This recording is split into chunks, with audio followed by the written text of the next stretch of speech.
So you're eating clean, and maybe you've swapped coffee for matcha. Maybe you've done or tried the Whole 30 and you've done that many times. Maybe you've even tried seed cycling. And maybe you're even DMing me on Instagram asking me if you should try castor oil packs and if these swaps would actually be worth it. Maybe you've tried all the labs and multiple times and multiple rounds. Maybe you've taken the medications or are thinking about trying the medications because it is your last resort.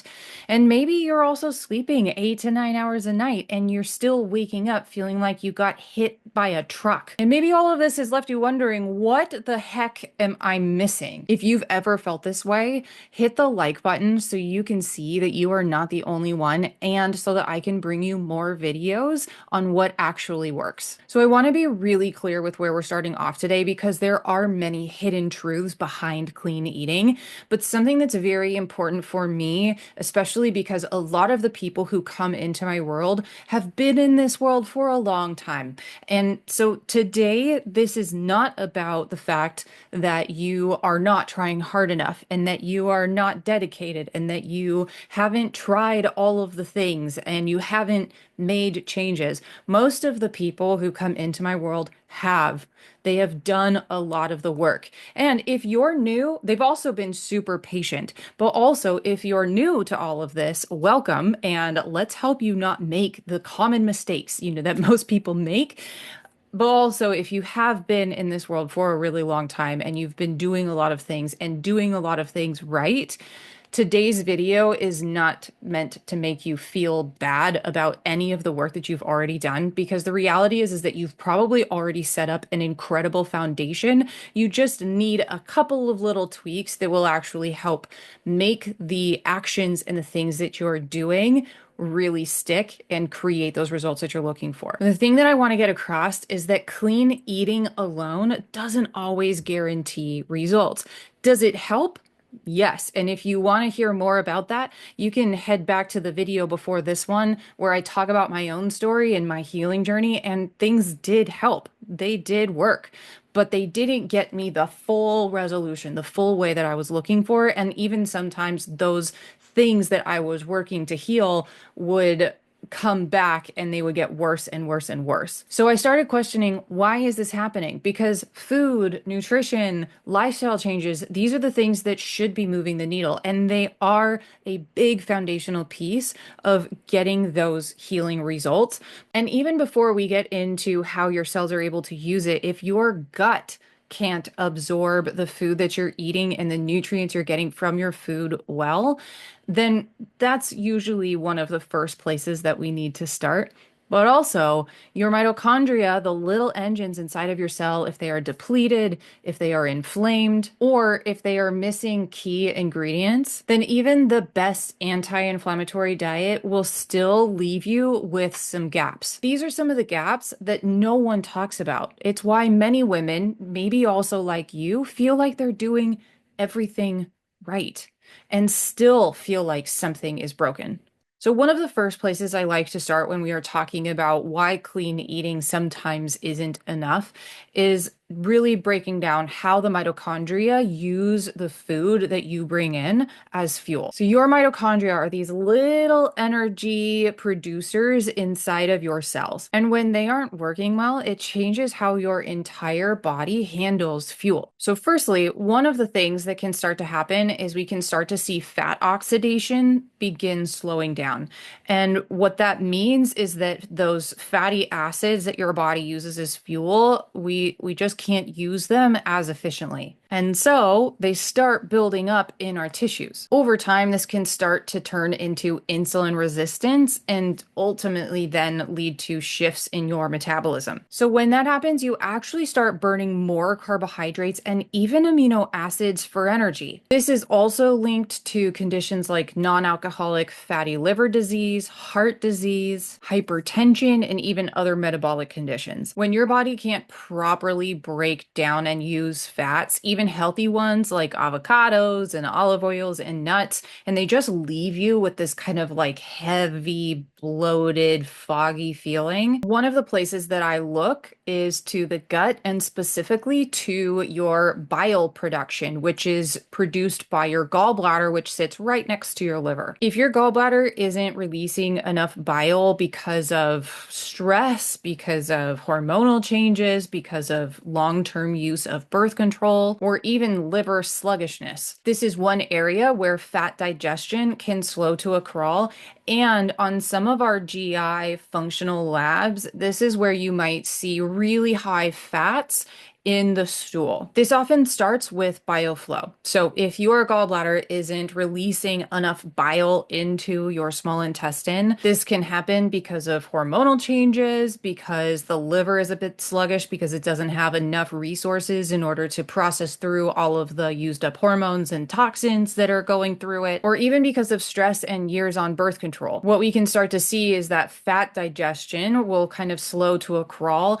And on some of your functional GI labs, this is usually where you might see fat getting into the stool, and you'll just see really high fat stool markers on that lab. But digestion is only part of the equation. Once fats are broken down and absorbed through the GI tract, then your mitochondria have to oxidize them in order to turn them into fuel and energy. And again, if those mitochondria aren't functioning well, fatty acids can not only build up in your tissues, but then they're not being used for energy. Now, another question that I get a lot is, what the heck is going on with carbohydrates? How much do I eat? Do I need to go low carb? Do I need to go high carb? Like what is the answer here? And this is again another area that I look at, because we're not just looking at fats, but we're also looking at carbohydrates, especially when it comes to the mitochondria. And the thing is that carbs are not the enemy, but when your metabolism can't handle them well, they can cause problems. And if mitochondrial function is compromised, then your body will often shift to using carbohydrates for that quick burst of energy because it can't efficiently use fat. The trouble is that that shift usually comes with unstable blood sugar levels, where you eat, you spike, and then you crash. And those crashes can trigger cravings, they can trigger anxiety, disrupted sleep, and especially like being woken up at 3 a.m. in the morning.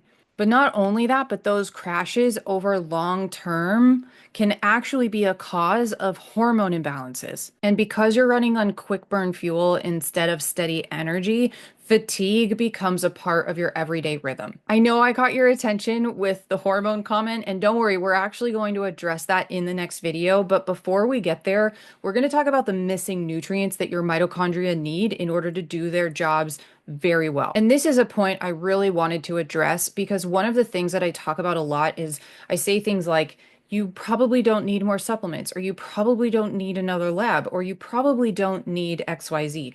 But what I am actually saying there is that what we don't need is to keep doing surface level treatments and trying to fix a problem that has further underlying imbalances and dysfunctions that are causing it in the first place. For example, we could put a cream on an eczema rash and have that eczema rash go away. However, if it keeps coming back, it's something that is probably going on inside. It is an internal problem, as most skin things are.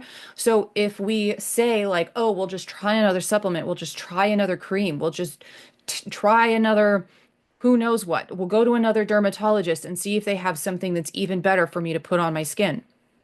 The point is that you might need another supplement, or you might need to make changes in your diet, or you might need a functional lab in order to look at what's going on in your GI tract, or are there food sensitivities that are creating the eczema? And then why do we have food sensitivities?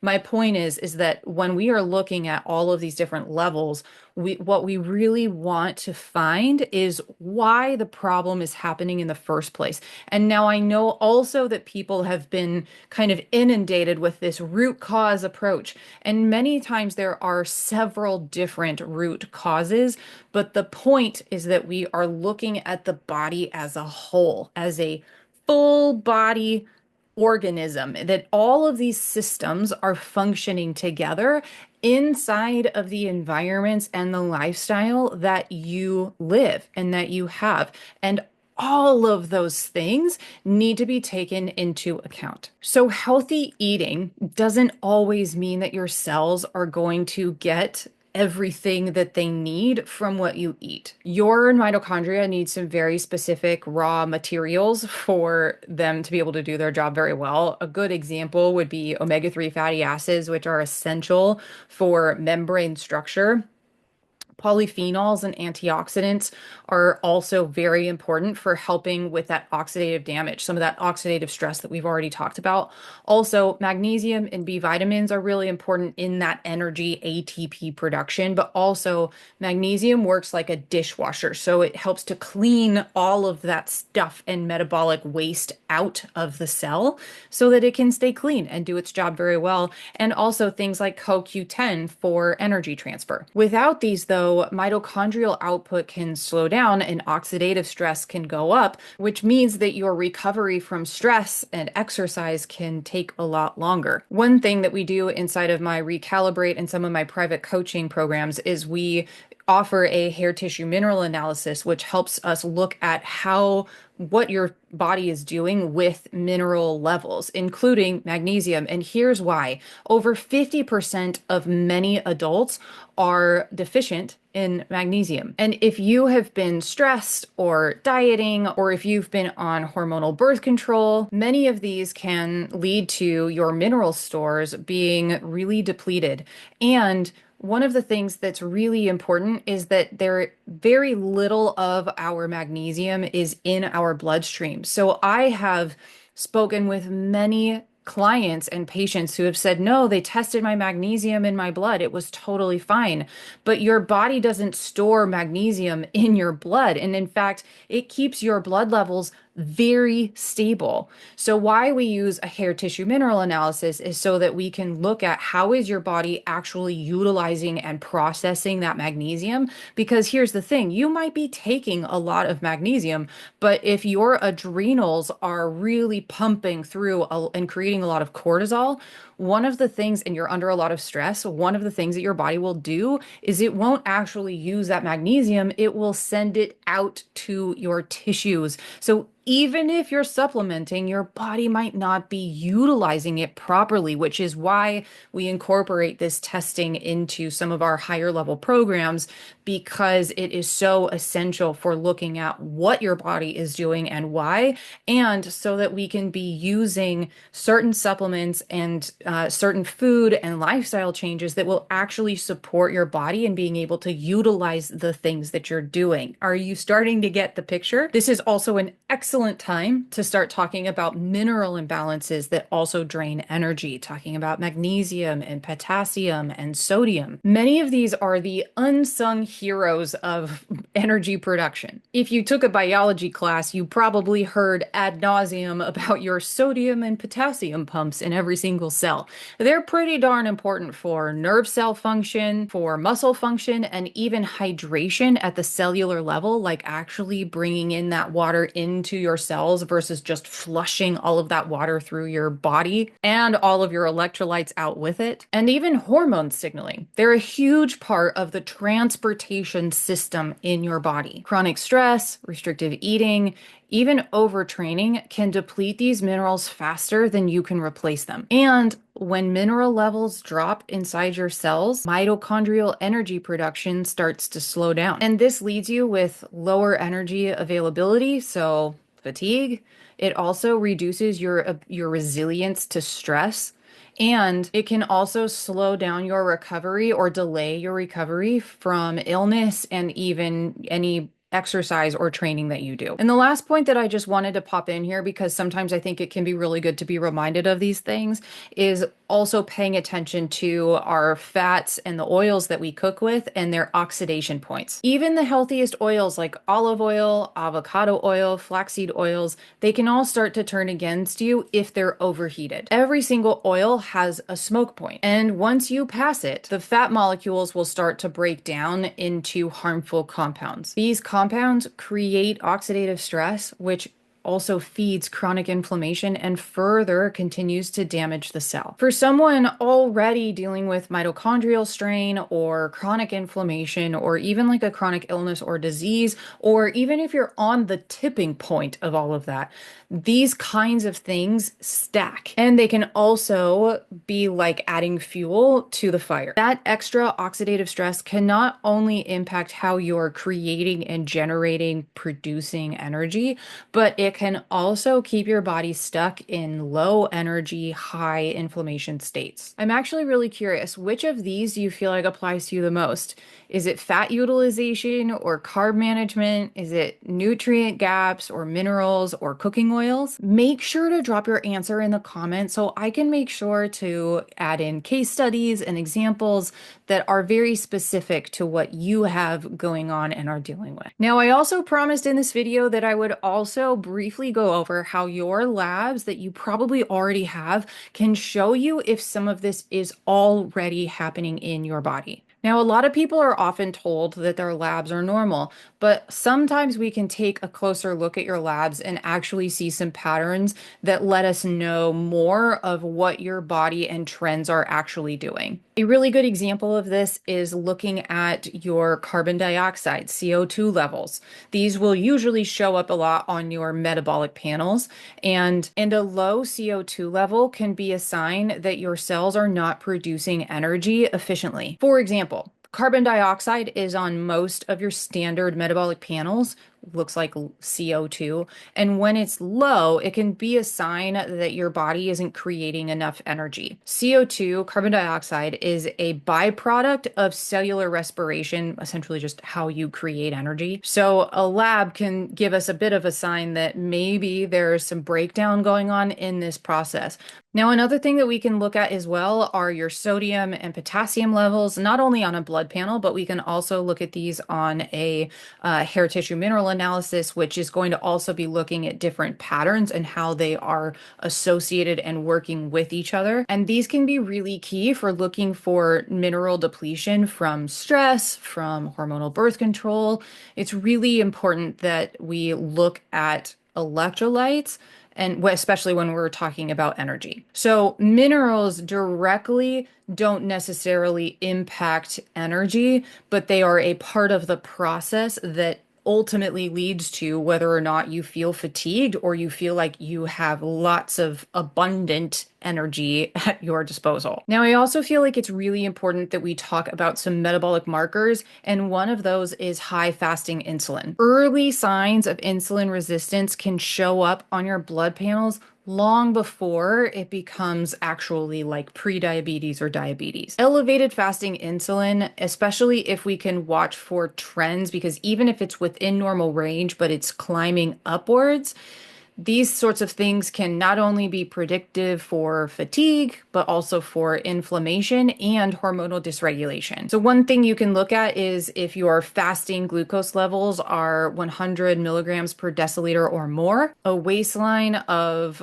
35 inches for women or more, or 40 inches or more for men. HDL cholesterol that is lower than 40 milligrams per deciliter for men and 50 milligrams per deciliter for women. And that one is really important for many reasons. Triglycerides of 150 milligrams per deciliter or more, and blood pressure of 130/85 or higher. Now, of course, there are others. There's vitamin D levels. There's high sensitivity C-reactive protein, which is a major inflammatory marker. There's uric acid. There's your triglyceride to HDL ratios, and your HB, your hemoglobin A1C levels. There's so many others that on these labs that we can look at, which is what we do a lot with, especially my private coaching clients.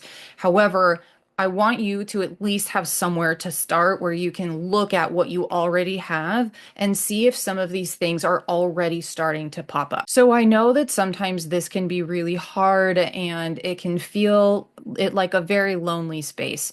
So if you feel comfortable with doing so, comment below if you have ever been told that your labs are normal, but you still feel awful.